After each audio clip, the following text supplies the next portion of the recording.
For those of us expat Montrealers of a certain age, we remember with affection that brief shining moment between 1967 and 1976, when Montreal was the coolest place not only in Canada, but arguably the world.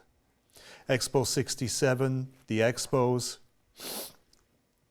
and the 1976 Summer Olympics all made that decade special and installed pride in every Montrealer.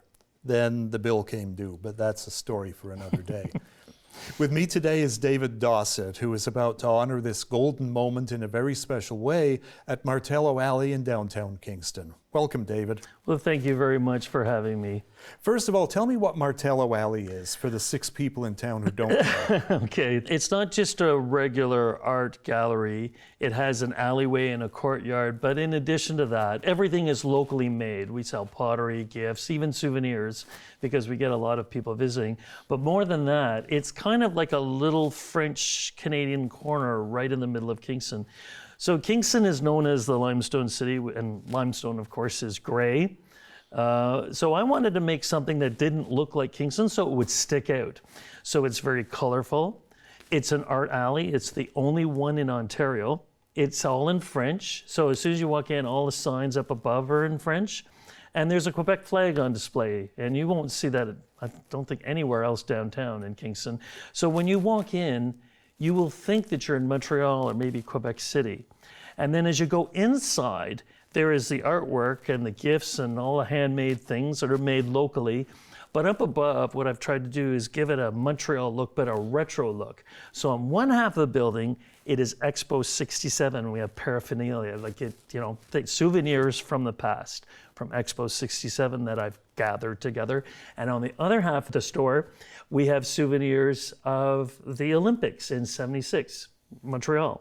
I have an Olympic Stadium model. I have all kinds of things, and they were fun and exciting times. I guess you didn't remember much of Expo, right? No, I was 6 years old, so my parents put me in the daycare because I guess I was too much to handle, if you can imagine that.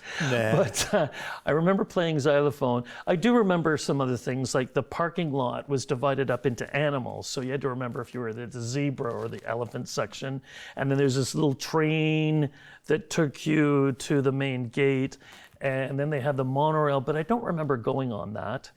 But it was exciting. And the whole world came to Expo. Yeah. And then 9 years later, they all came back for the Olympics. Well, I was 7 in 1967, and one of my fondest memories was one time my parents and I were going down to visit my sister in Greenfield Park, and that meant driving down the river. It was late on a Friday night, and it was in, I think, maybe February, March, and then this beautiful thing showed up on the horizon. All these lights, and the pavilions were all done and they were ready to go. It was sparkling, it was jeweled. And I remember thinking, boy, I want to see this. And I spent the whole summer just waiting for us to visit my sister and for my father to say, okay, it's about time to go and visit Expo. But I remember it. I remember the feel of it. I remember the excitement that surrounded it. It was absolutely remarkable. It really impacted a lot of people. Now, the thing is with Expo and the Olympics that we have on display there, I'm not living in the past. You know that Dionne Warwick song, the lyric, "A fool will lose tomorrow reaching out for yesterday." That's not me. I use nostalgia because it's one of the tools I can use in my store. Instead of people just coming in and looking at paintings, they're feeling, they're remembering, the fun they had when they were younger, the fun, the enjoyment of being at Expo and during the Olympics. It was exciting for everybody. And that's why I have that there. And I'm not a person who says, Canada's broken and we need to make it better again. No, Canada's been great. It always has been great. It's not been perfect, but it's the greatest country in the world. That's what I believe. But what we haven't done is shown that kind of excitement that we did during those two big events. We brought the whole world together to see our country, to experience Canada, because we were proud of it. I think we're going to be doing that again. That's why I have that there. And then, of course, the Olympics. And it was a frustrating time for me because we didn't visit my sister all that often. And we actually visited 3 days after the closing ceremonies. But just sitting on TV and knowing this was all happening in places I know, you know, and you know, when they showed the Metro and whatnot on the ABC coverage and whatnot, to see that, you know, for Montreal to be on that.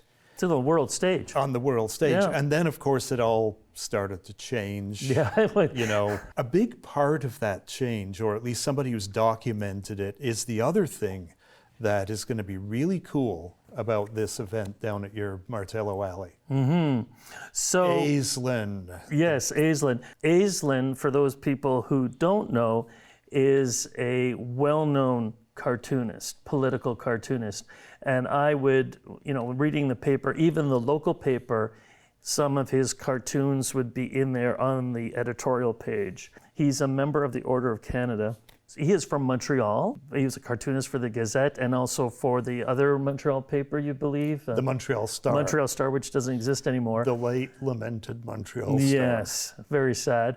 So, and he's been all over the world, his cartoons. So I thought, well, why don't I reach out and invite him?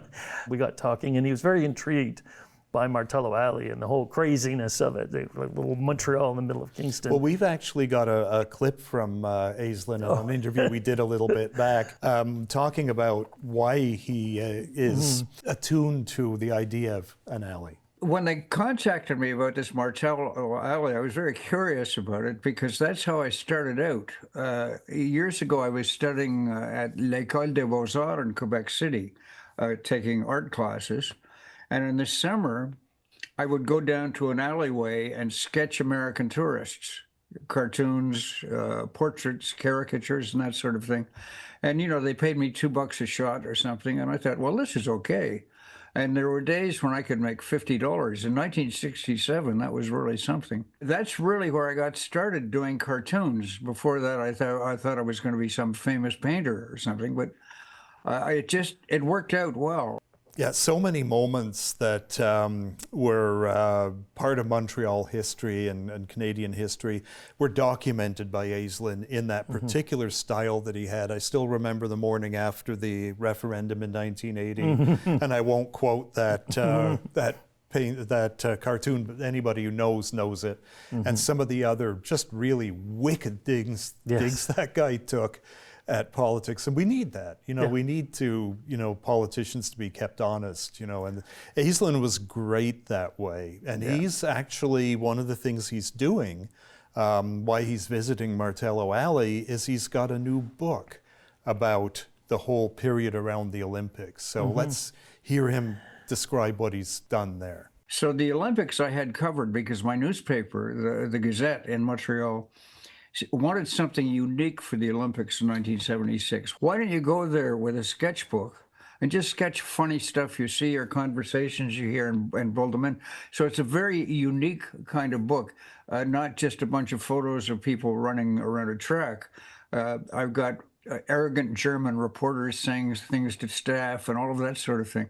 So it's a lot of fun, the book. And it was fun to put it together. Tell me a little bit about the book itself that Terry Mosher has just done, and what's the significance of the cover of that thing? See, when I invited Terry, I didn't realize he had the new book out, and then it just worked perfectly. And this is another chance for him to sell a book. But this book they're his memories of the Olympics, and I mentioned that this is the 50th anniversary. Now, going back at that time, Montreal in 1967 had already had, they put in a last minute bid because Russia backed out of having the World Expo. So Montreal said, we'll do it. And so they put together they say it's the best expo of that century. And it was just a fantastic success. So Jean Drapeau said, okay, we're going to hold the Olympics. We'll put a bid in for that. The people of Montreal they said, no, you can't do that. We'll go bankrupt. You'll run a big deficit. And of course, Jean Drapeau said famously in French, no, that will never happen. The Olympics could no sooner have a deficit than a man could have a baby.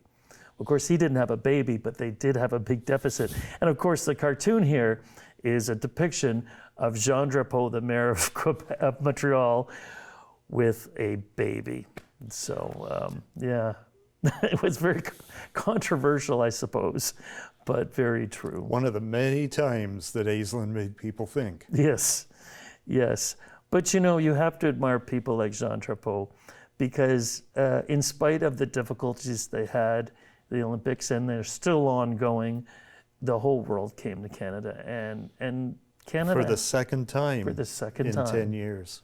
And we should do it again. And I can tell you, in my stores, I meet now more Europeans than I ever did. And they're not visiting the United States now. They're just visiting Canada. Some, in the past, they used to visit Canada a little bit and then go down to the States. They're not doing that. They love Canada. We have a lot to be proud of. We really do. Aislin will be at Martello Alley as part of Art After Dark. Yes. What's he going to be doing there? So I invited him as a special guest. We will have artists there working and also doing demonstrations, but I thought it would be very apropos because this is the 50th anniversary of the Olympics in Montreal. And I know a lot of people admired his work and followed him. And this gives him a chance, although he's been to Kingston many times, he didn't even know that Martello Alley existed. And I know that when he comes there, like many people who visit, he'll get a sense that he's kind of in Montreal. We hear that a lot. And yeah, it's gonna be a fun evening. People will be able to buy his book from him and get it personally signed. Cool.